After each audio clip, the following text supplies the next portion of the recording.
Combate, a trincheira do contribuinte. Menos impostos, mais empregos.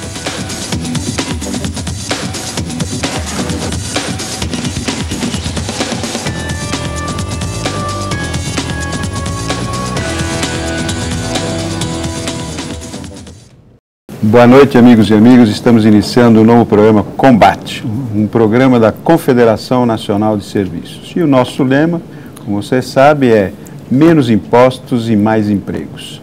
Hoje temos a satisfação de receber o Rodrigo Constantino, que é um escritor e é um estudioso sobre a economia e também sobre a parte política e desenvolvimento econômico do país. Prazer em vê-lo, Constantino. Prazer é meu. Seja bem-vindo. Obrigado. Rodrigo, eu gostaria de começar você nos explicando qual a dificuldade de ser um liberal, ou seja, aquele que acredita na livre iniciativa, no Brasil desse século que nós estamos agora. Como é que você se enxerga sendo um dos poucos peixes e ainda mais fora d'água? Como é que você vê isso? É muito difícil, Roberto. Na verdade, são duas grandes barreiras que eu vejo para um liberal no Brasil. A primeira é de cunho social mesmo, né? Mentalidade do povo, infelizmente, não aceita, não vê com bons olhos o discurso liberal por vários motivos. São décadas de doutrinação ideológica, de esquerda e tudo mais. Então, eu brinco que o sujeito hoje em dia, em praça pública, assumir que é liberal, que defende privatização de estatais famosas e tudo mais, é uma coisa que ele vai receber olhares inquisidores e furiosos muito maiores do que ele falar que pratica orgias e tudo mais. É uma coisa que não pega bem, é imoral quase, né? Então essa primeira resistência da mentalidade do povo mesmo é um primeiro obstáculo grande a se assumir liberal. O segundo, sem dúvida nenhuma, é de cunho pragmático, que é um país onde o governo concentra poder econômico demais e político demais, poder arbitrário, né, ele acaba mantendo a maioria dos empresários como refém. Né? Ninguém quer um exército de fiscais na sua empresa amanhã, ninguém quer gente abusando da arbitrariedade das leis para perseguir o empresário. Então, muita gente tem medo mesmo de se assumir liberal e comprar essa briga. Então, esses dois grandes obstáculos eu acho que explicam aí porque é tão raro, né, você ver gente se assumindo liberal no Brasil. O Rodrigo, há algumas semanas atrás, nós recebemos a visita de um empresário consultor chileno, onde ele, vendo essa dificuldade no Brasil, no México, na Venezuela, numa série muito grande de países, ele desenvolveu um programa que são pequenos empresários atuando junto com algumas universidades. Fez isso muito no México, muito na Venezuela.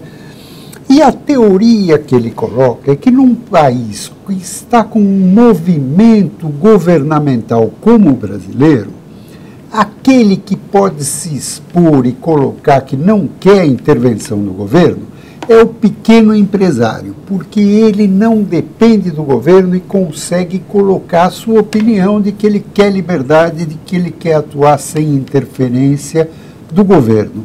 Como é que você vê uma colocação dessa? Acho que faz todo sentido, lógico.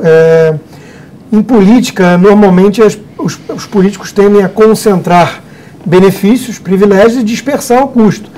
Então, a gente não costuma ver muitas entidades organizadas para defender interesses dispersos, né? Quer dizer, ninguém vai fazer uma passeata, vai perder seu dia para ir protestar contra pagar um pouco mais no quilo de açúcar que é subsidiado ou que tem barreiras de importação. Em compensação, o empresário produtor tem todo o interesse em se organizar porque milhões e milhões estão em jogo do lado dele. Então, pouquíssima gente defende os interesses do pequeno empresário, dos consumidores, né, dos pequenos produtores. É muito mais comum você ver essa simbiose um tanto nefasta de grandes grupos empresariais com o governo. Quer dizer, ainda mais num país como o Brasil, que concentra tanto poder econômico e político em Brasília, do ponto de vista do empresário grande, para o empresário grande faz mais sentido, às vezes, ele investir em lobby, né, e conseguir alguma benesse, do que ele investir em produtividade, em eficiência, em capacidade. Então, o sujeito pequeno fica realmente à mercê disso. Portanto, eu vejo com bons olhos essa iniciativa, no Chile e em outros países, de você pegar algumas entidades que têm mais força, que vão poder alavancar esse discurso liberal que não encontra eco, sem dúvida nenhuma, em grandes empresas, porque é refém, tem medo, ou os interesses não estão alinhados. Né? Então, faz falta esse tipo de movimento que dê voz ao homem comum, ao cidadão contribuinte, né, pagador de impostos, ao consumidor que está disperso na economia, pagando esse custo todo pesado de uma sociedade com muitos impostos e muita burocracia, e, obviamente, junto a ele, esses pequenos empresários que sofrem da mesma forma. Agora, aproveitando essa dica do pequeno empresário, o governo recentemente criou um ministério, ou pelo menos uma secretaria da micro e pequena empresa, nesse aspecto no sentido de agregar o setor de micro e pequenas empresas num vínculo diretamente ao governo. Isso aí é uma forma de você minimizar o problema da diversificação da micro e pequena empresa que não tem dono, quer dizer, não está atrelada diretamente a um partido, ou a uma entidade, ou alguma coisa assim, ou você acha que isso, do jeito que você está falando, parece que isso foi criado para exatamente conseguir fazer com que esse setor fique, que ele estava fora do governo, fique Sim. dentro debaixo do guarda-chuva. Sim. Porque hoje nós temos as grandes empresas, evidentemente, estão sendo protegidas financeiramente pelo braço financeiro, que é o BNDES, né, com relação a isso, e as pequenas e microempresas realmente não têm suporte para chegar nesses financiamentos de baixo custo. Como é que você vê isso? Eu vejo mais pela segunda parte, eu acho que eu não acho que a solução passa por mais concentração de poder em Estado ou mais um ministério, né? Eu preciso concordar nesse aspecto com o empresário Jorge Gerdau, que diz que é uma burrice ter 40 ministérios no Brasil. Eu não acho que é criando mais um ministério e botando até mesmo alguém que tem um histórico de mais alinhamento com as ideias liberais, que é o Guilherme Afif Domingues, eu não acho que a saída seja isso, concentrar mais poder no governo, criar mais uma pasta com poder ministerial e agraciar certos setores. Acho que isso é o caminho de você criar mecanismos perversos de incentivo, onde alguns grupos, em nome desse setor, desse segmento da economia, vão conseguir ter mais peso, fazer lobby em Brasília. Quer dizer, a saída, para mim, passa em reduzir o tamanho do governo, a quantidade de burocracia e, de preferência, across the board, quer dizer, uma coisa isonômica, né? Uma coisa que beneficie a economia brasileira como um todo. E aí você realmente abrace, de fato, algo que nunca tivemos no Brasil, que nunca nos deu o ar de sua graça, que é uma economia de livre mercado, né? Uma economia onde as regras do jogo estão estabelecidas, são conhecidas previamente por todos os jogadores, por todos os players, mas que você respeite, então, a meritocracia, a competência. Não me parece que é essa saída quando você cria mais uma pasta ministerial, delega certos poderes, coloca lá um ministro que vai cuidar desse setor, né? Eu vejo com certa preocupação isso, inclusive o próprio movimento gradual do que assumiu essa pasta, que é o Afif, já foi mostrando um certo afastamento no meu modo de ver das bandeiras liberais, né? O próprio partido que ele foi. Com relação a esse aspecto do micro e pequeno empresário, hoje a economia está centrada em vários setores, mas principalmente hoje o setor de serviços no país representa quase 70%, 68% do PIB, é o maior concentrador de mão de obra, onde ao longo desses anos, pelo menos, que está mantendo o emprego positivamente, enquanto que os outros setores, principalmente a indústria, que isso acontece no mundo inteiro, a indústria tem diminuído a sua participação no PIB e está acontecendo no Brasil, né? Aqui está acontecendo, além de diminuir, está acontecendo que a indústria precisa de um apoio para criar uma nova mentalidade, uma nova infraestrutura, uma nova condição de competitividade. As soluções que hoje o governo está tomando, como é que você vê em relação ao problema das exonerações? pontuais e especificamente sobre a desoneração da folha de pagamento. Você acha correto? Como é que você vê isso? Eu vejo com preocupação por não ter essa característica citada anteriormente de isonomia. Quer dizer, não é uma reforma do sistema, não é uma coisa que traga mais competitividade para a economia brasileira ou que reduza o custo do Brasil.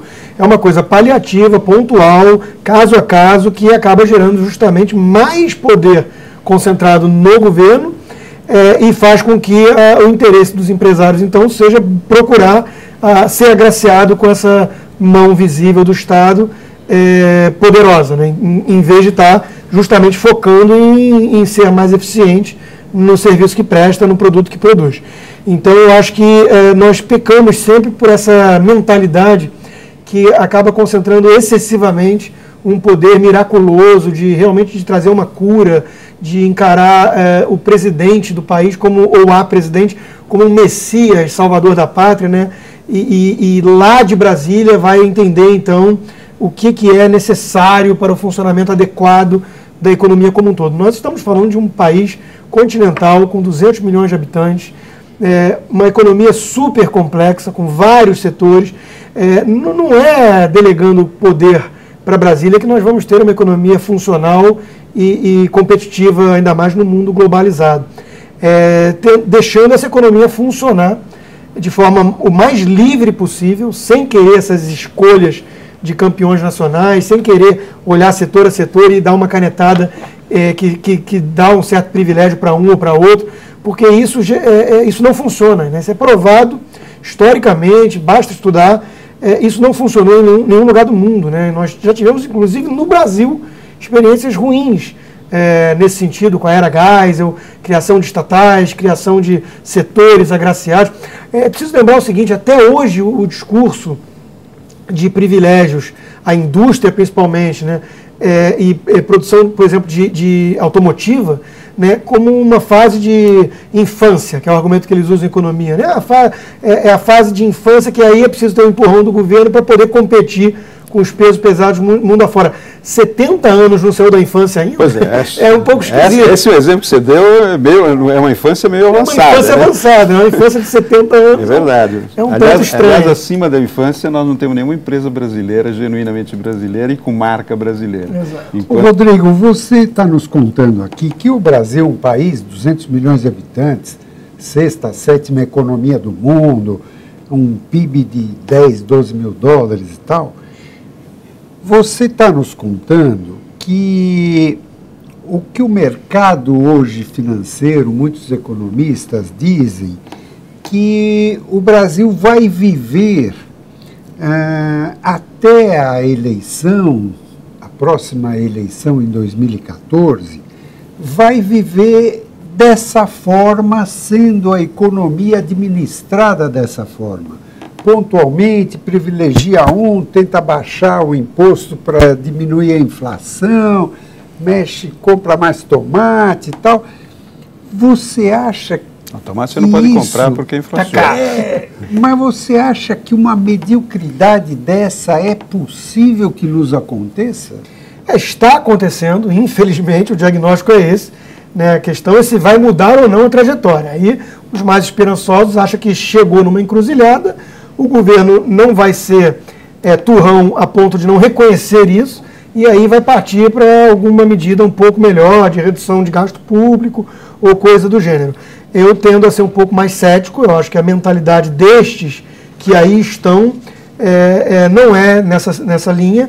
Eles já mostraram que parecem acreditar de fato nesse modelo, né, estatizante, que não funciona, e eu vejo com muita preocupação e ceticismo isso. Eu acho que chegamos numa encruzilhada, né? Eu acho que o Brasil, algumas pessoas alertaram há um tempo atrás, eu gosto de dizer, eu tenho prazer em dizer que eu fui um deles, mas isso não adianta, o importante é olhar para frente, mas alertaram que esse modelo iria chegar e bater num muro à frente, porque era um modelo de estímulo a consumo, com base em crédito sem lastro, né, calcado em bancos estatais, basicamente, sem poupança, de fato, na economia para capitanear isso, e selecionando esses campeões. Chega num modelo no momento que isso gera apenas mais inflação. Quando você está em pleno emprego na economia, é o que está acontecendo.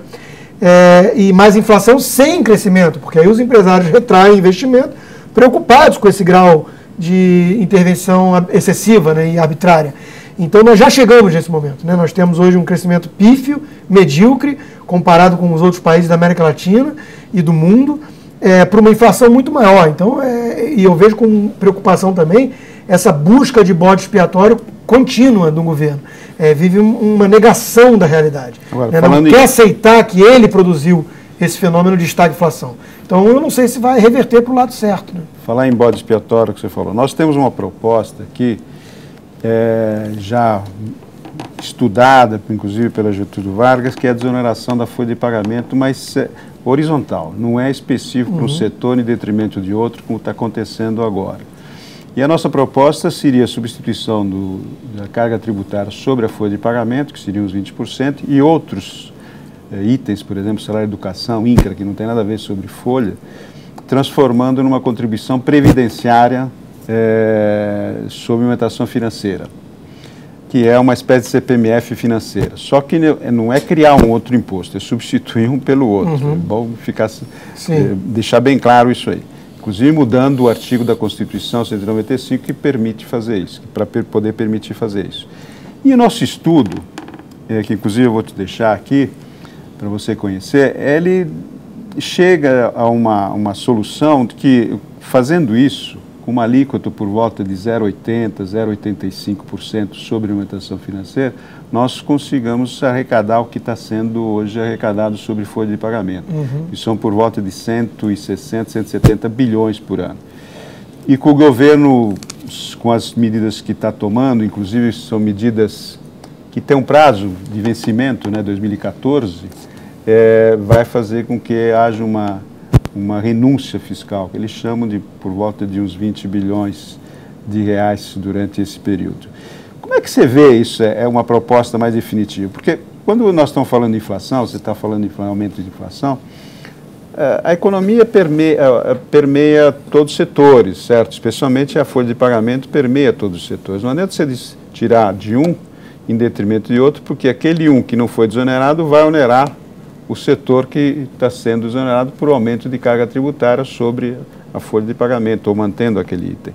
Como é que você vê uma solução definitiva e usando uma contribuição sobre alimentação financeira? Certo. Eu não tive ainda a oportunidade de ver o projeto em si. Eu vou te entregar o projeto. Eu agradeço, vou querer olhar com muito carinho. A princípio, me parece fazer todo sentido, né? Eu acho que a questão da isonomia é muito importante. O custo do Brasil é muito alto, né? E por vários motivos. Infraestrutura caótica, carga tributária escandinava para serviços africanos, burocracia asfixiante e leis trabalhistas e tudo mais. Então, eu acho que qualquer coisa que ataque isso, especialmente de forma isonômica, vai ter o apoio de quase todo mundo que não seja um dos que estejam lá mamando nas tetas desses privilégios específicos, né? Porque sempre vai ter algum grupo que perde e vai chiar.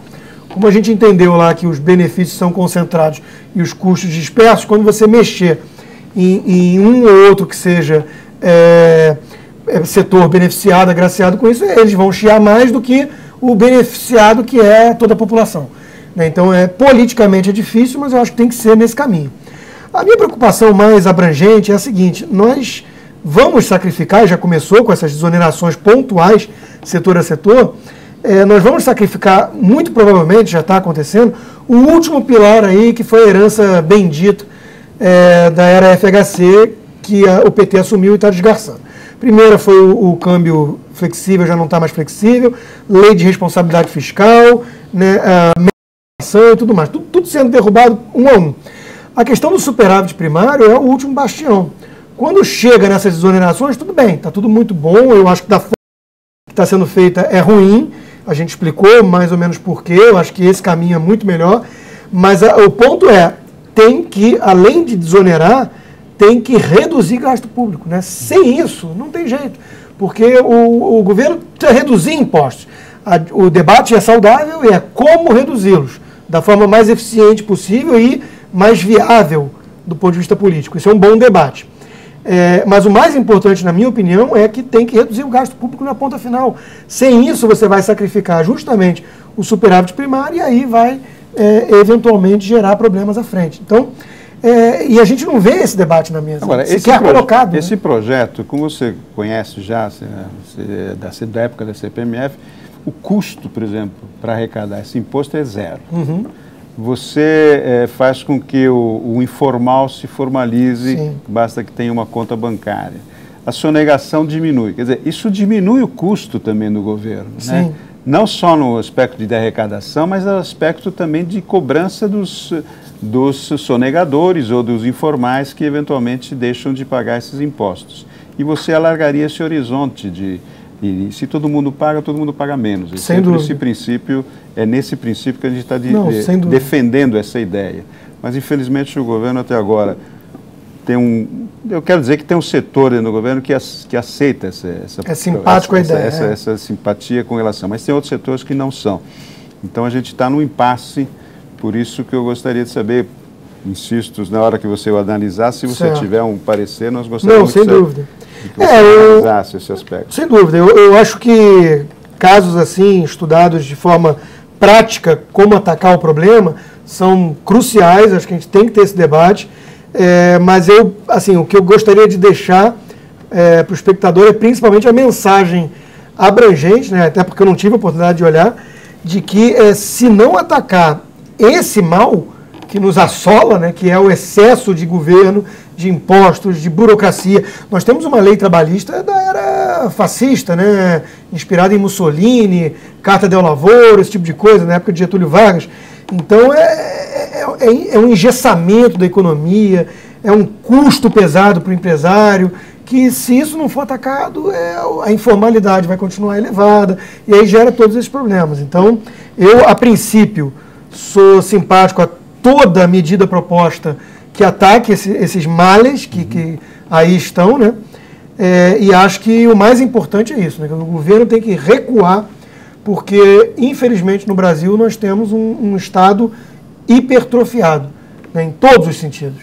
Então, enquanto essa mentalidade de que a solução para os nossos problemas não passa por Brasília, passa pela redução de poder e tamanho de Brasília, eu acho que nós vamos sempre ficar esbarrando em medidas eventuais ou que reduzem um pouco aqui o custo do Brasil, mas não atacam o cerne da questão, né? Só isso que eu queria deixar de mensagem. Ô Rodrigo, nosso programa ainda tem 2 minutos e você já deu uma mensagem muito importante, então eu vou te dar esses 2 minutos para você falar mais alguma coisa que você não teve oportunidade e mostrar, talvez, como sugestão para esses seus 2 minutos, mostrar como que uma pessoa liberal ele pode ter esperança nesse nosso momento. O que tem de novo que pode trazer uma esperança para um liberal?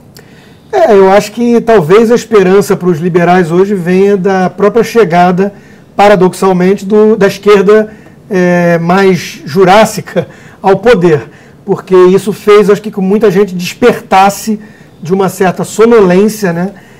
E entendesse que esse modelo exacerbado com o PT, né, porque não é tão diferente em alguns aspectos assim da era dos tucanos. O PSDB não é um partido liberal, isso é bom deixar claro. O PSDB é um partido de centro-esquerda, só que mais light, né, do que o PT. Então a chegada do PT no poder, e principalmente agora, nessa segunda etapa, com a gestão da presidente Dilma, eu acho que deixou mais claro ainda que esse intervencionismo é uma coisa muito prejudicial para o desenvolvimento sustentável do país, e isso despertou uma reação, né? Então eu acho que para os liberais a mensagem é essa: agora é a hora de fazer alguma coisa, porque meu medo, meu receio é que chegando nessas encruzilhadas, e esse modelo que aí está não funciona, vai gerar problemas sérios, ainda mais graves à frente.